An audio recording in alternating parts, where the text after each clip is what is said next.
तपस्या अपने माता पिता के साथ भानपुर गांव में रहती थी।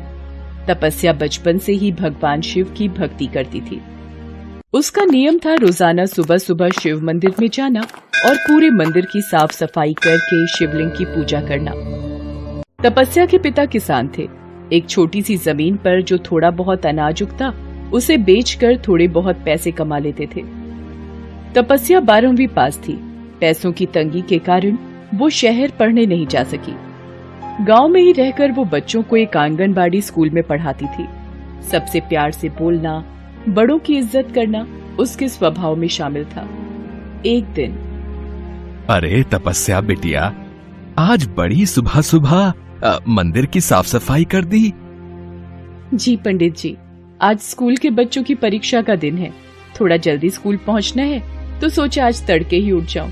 अच्छा पंडित जी, अब मैं चलती हूँ। खुश रह बेटिया, बड़ी प्यारी बच्ची है।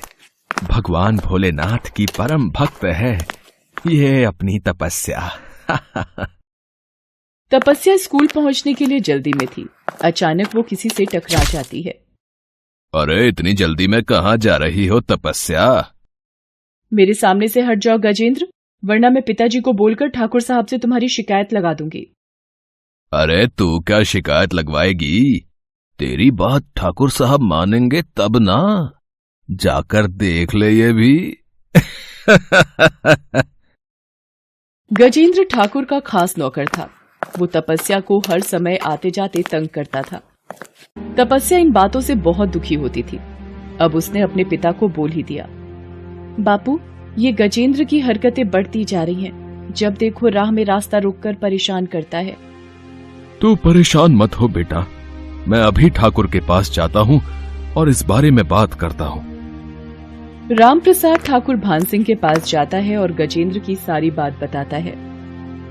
एक बात बोलूं राम प्रसाद, अपनी बेटी को घर में रख। इधर उधर गांव में मास्टरनी बनी घूमती रहती है। लड़कियों का घर में रहना ही शोभा देता है, समझा के? बेचारा राम प्रसाद एक गरीब किसान था। ज्यादा कुछ बोल नहीं सकता था। ठाकुर से गांव में सब डरते थे। वो चुपचाप वहां से चला जाता है। एक दिन शिव मंदिर के बाहर गजेंद्र फिर से तपस्या का रास्ता रोक लेता है और तपस्या का हाथ पकड़ने की कोशिश करता है। तपस्या उसे चांटा लगा देती है। गजेंद्र गुस्से में आ जाता है। मैं तुम्हें पुलिस के हवाले कर दूं, इससे पहले यहाँ से चले जाओ। देख लूंगा तुझे, बस एक मौका हाथ लगने दे। गजेंद्र गुस्से में भरा वहां से चला जाता है। तभी पंडित जी बाहर आ जाते हैं। अरे तपस्या बिटिया, ये गजेंद्र एक नंबर का गुंडा है। इसके मुंह ना ही लगो तो अच्छा है। अब अपना मन मत खराब कर बिटिया। अच्छा, अब परसों शिवरात्रि है तो मंदिर में ठाकुर साहब सोने का कलश और मां पार्वती को सोने के गहने चढ़ा रहे हैं। बहुत बड़ा भंडारा होगा। अपने माँ बाबू को भी दर्शन के लिए मंदिर लेती आना बेटिया, ठीक है ना? ठीक है पंडित जी, मैं ले आऊंगी। शिवरात्रि के दिन ठाकुर भान सिंह शिवलिंग पर सोने का कलश और माँ पार्वती को सोने के गहने चढ़ाता है। भीड़ के कारण तपस्या अपने माँ बापू के साथ मंदिर के बाहर ही खड़े होकर दर्शन करती है। अगले दिन तपस्या सुबह सुबह मंदिर की सफाई करके स्कूल चली जाती है। पीछे से, अरे माँ पार्वती के गहने कहाँ हैं? मंदिर में चोरी हो गई। गहनों की चोरी किसने की? ठाकुर साहब को बताता हूँ। पंडित दौड़ता दौड़ता ठाकुर के पास जाता है। ठाकुर साहब, माँ पार्वती के गहने चोरी हो गए। क्या?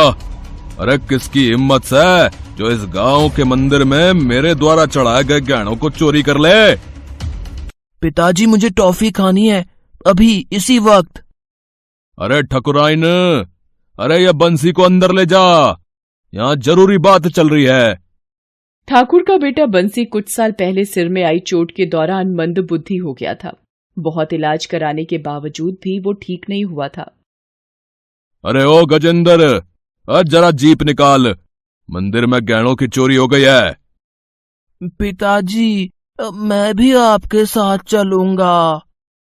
अरे अभी हम काम से जा रहे हैं, ठकुराइन इसे अंदर लेके जा। नहीं, मैं भी चलूंगा। मुझे जाना है जीप पर घूमने। अच्छा चल बैठ जा, तू ना मानेगा आज। ठाकुर मंदिर पहुंचता है और आसपास में सभी से पूछताछ की जाती है, पर कोई भी जवाब नहीं मिलता। आखिर चोर है कौन? अरे ऐसी हिम्मत कौन कर सकता है? ठाकुर साहब, ये पता चल जाए कि आज सुबह सुबह मंदिर कौन आया था, बस वही मंदिर के गहनों का चोर है। ये ठीक रहेगा। क्यों पंडित जी, सबसे पहले सुबह सुबह कौन मंदिर आता है, कुछ पता है के?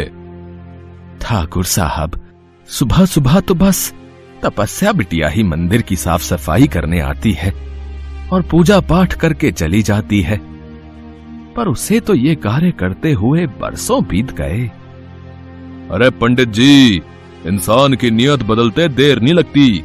अरे तपस्या को अभी बुलवाओ। ठाकुर अपने एक आदमी को तपस्या के घर भेजता है। तपस्या कहाँ है? उसे ठाकुर साहब ने अभी इसी वक्त शिव मंदिर बुलाया है। मेरी बेटी को ठाकुर साहब बुला रहे हैं, पर क्यों? सुनो जी तपस्या के बापू, तपस्या को ठाकुर साहब ने बुलाया है। अब क्या काम है ठाकुर साहब को तपस्या से? पता नहीं, मंदिर में गहनों की चोरी के सिलसिले में पूछताछ करनी है शायद। मुझसे पूछताछ करनी है? जल्दी चलो, ठाकुर साहब गुस्सा करेंगे, जल्दी चलो। चलो बापू, पता नहीं मुझसे क्या काम है।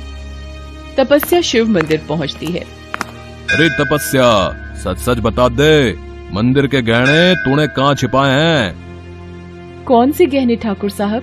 मैंने कोई गहने नहीं चुराए। सुबह तो माँ पार्वती के ऊपर गहने थे जब मैं आई थी। तो क्या गहनों को जमीन निगल गई या आसमान खा गया? सीधी तरह बता दे, गहने कहाँ हैं? ठाकुर साहब, मेरी बेटी ने कोई चोरी नहीं की, हमारा विश्वास कीजिए। मेरी बेटी परम शिव भक्त है, वो भला ऐसा घिनौना काम क्यों करेगी? अरे चल हट रे, ठाकुर साहब के आगे आंसू मत बहा। ये लड़की अभी गहने वापस करेगी। हे भोलेनाथ, मैंने आपकी सच्चे मन से हमेशा पूजा की है। आज आपकी भक्त को चोर कहा जा रहा है, वो भी आपके ही मंदिर की चोरी। हे शिव शंकर, मेरी सहायता करो। अरे ऐसे भगवान सुनने लगे तो मैं सबसे ज्यादा ध्यान पुण्य करता हूं, समझी के? मेरे बंसी के लिए कितने इलाज किए और कब से इस शिव मंदिर में दान कर रहा हूं, मेरी तो आज तक नहीं सुनी। मेरा इकलौता बेटा बंसी इतने सालों से ठीक नहीं हुआ। क्या तेरे शिव शंकर तेरी ज्यादा सुनते हैं के? हैं? तो बोल उन्हें मेरे बंसी को ठीक कर दें। क्या है उनमें इतनी शक्ति है जो तेरी सुन लेंगे और गहनों के चोर का पता चल जाएगा? बात कर रही है। तभी तपस्या को बंसी के हाथ में एक चूड़ी दिखाई देती है जो माँ पार्वती को चढ़ाई गई थी। ठाकुर साहब, आपके बेटे बंसी के हाथ में कुछ है। माँ पार्वती को चढ़ाई गई चूड़ी? रे बंसी, ये तेरे हाथ में कैसे आई रे? वो आज सुबह गजेंद्र के हाथ से गिर गई थी, मैंने उठा ली। ये झूठ बोल रहा है ठाकुर साहब। अब बंसी ने कहीं और से ले ली होगी। आप इस पागल की बातों पर विश्वास मत कीजिए ठाकुर साहब। रे तूने मेरे बेटे को पागल बोला, मैं तुझे जान से मार दूंगा। मंदिर के गहनों की चोरी तूने की है। मैंने तुझे अपने घर में पनाह दी, नौकरी दी, तू मेरी ही थाली में छेद कर रहा है। बता, तूने गहने क्यों चुराए, बता। मैं इस तपस्या से अपने थप्पड़ का बदला लेना चाहता था, इसलिए मैंने मंदिर के गहनों की चोरी की। तू मेरी आंखों के सामने से इसी वक्त चला जा, वरना मुझसे बुरा कोई नहीं होगा। गजेंद्र तिलमिलाता हुआ वहां से चला जाता है। मंदिर के गहनों का असली चोर मिल गया था।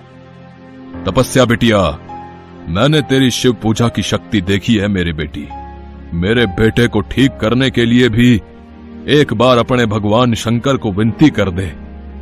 ठाकुर साहब, एक बार बंसी से बोलिए कि शिवलिंग के आगे माथा टेके और मन से भोलेनाथ को पुकारे, देखना वो जरूर सुनेंगे। ठाकुर बंसी को शिवलिंग के आगे माथा टेकने को बोलता है और भोलेनाथ को पुकारता है। हे नीलकंठ भोले भंडारी, रे डमरू वाले, मेरी बंसी को ठीक कर दे। मेरी विनती सुन ले रे बाबा अमरनाथ।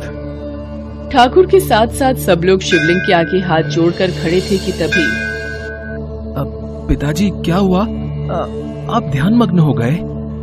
मैंने तो कब की पूजा कर भी ली। आपको पता है आज दूसरे गांव के जमींदार आने वाले हैं। रे मेरा बच्चा, अरे तू ठीक हो गया?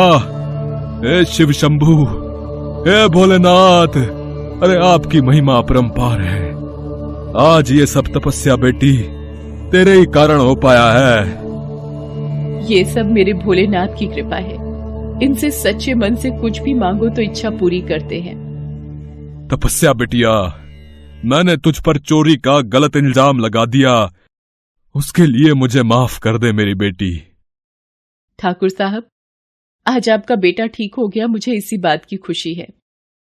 ठाकुर साहब अब हम चलते हैं। तपस्या की मां भी घर में चिंतित होगी। रे राम प्रसाद, आज तपस्या की भक्ति के कारण मेरे बेटे को जीवन मिला है। मैं चाहता हूं तपस्या मेरे घर की बहू बने। मेरे बंसी की शादी मैं तुम्हारी बेटी तपस्या से करना चाहता हूं। ये सब सुनकर रामप्रसाद की आंखों में खुशी के आंसू आ जाते हैं। घर जाकर वो सारी बात तपस्या की मां को बताता है और कुछ दिनों बाद शिव मंदिर में तपस्या और बंसी की शादी हो जाती है। गजेंद्र को अपने किए की सजा मिल जाती है। मंदिर के सारे गहने वापस मिल जाते हैं। तपस्या की शिव पूजा सफल हो जाती है और शादी के बाद बंसी और तपस्या खुशी खुशी रहने लगते हैं।